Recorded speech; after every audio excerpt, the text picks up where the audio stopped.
ஒரு உறவில் முறிவு எளிதானது, ஆனால் அதை பராமரிப்பது கடினம்.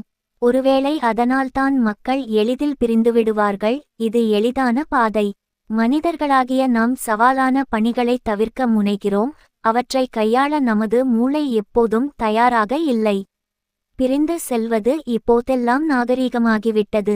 சிலர் தங்கள் உறவுகள் முடிவடையும் போது வலியை உண்மையாக உணர்கிறார்கள். மற்றவர்கள் உடைகளை மாறுவது போல் எளிதாக கூட்டாளர்களை மாற்றுகிறார்கள். நாம் எப்போதும் தவறான உறவில் இருக்க வேண்டுமா என்று நீங்கள் கேட்கலாம். ஆனால் இதை கவனியுங்கள். நீங்கள் ஒருவரை உண்மையாக நேசிக்கும்போது, அவர்களை ஆழமாக புரிந்து கொள்ளும்போது மாற்றங்களை சமாளிக்க முடியும். ஒரு நபரின் பலம் மற்றும் பலவீனங்களை ஏற்றுக்கொள்வது ஒரு உறவை பலப்படுத்துகிறது.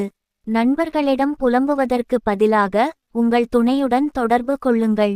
அவர்களின் நடத்தை உங்களை எவ்வாறு பாதிக்கிறது என்பதை பற்றி விவாதிக்கவும், அழகான தருணங்களை நினைவுபடுத்தவும், உங்களிடையே அன்பை மீண்டும் உருவாக்கவும். பணம் சம்பாதிக்க கடினமாக உழைக்கிறோம். ஆனால் யாருக்காக? எங்கள் குடும்பங்கள்.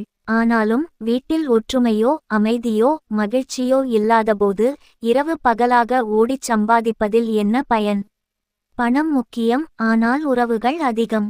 உங்கள் பெற்றோர் அல்லது உடன்பிறந்தவர்களுடன் பிரிந்து அவர்களுக்கான மாற்றுகளை தேடுவீர்களா? அநேகமாக இல்லை. அன்பு என்பது வசதிக்காக அல்ல, இது புரிதல் மற்றும் அர்ப்பணிப்பு பற்றியது. வெற்று இதயம் வெற்று மனதிற்கு சமம். பிசாசின் பட்டறை. உங்கள் இதயத்தை அன்பால் நிரப்புங்கள், அது உங்களை சரியான பாதையில் வழிநடத்தும்.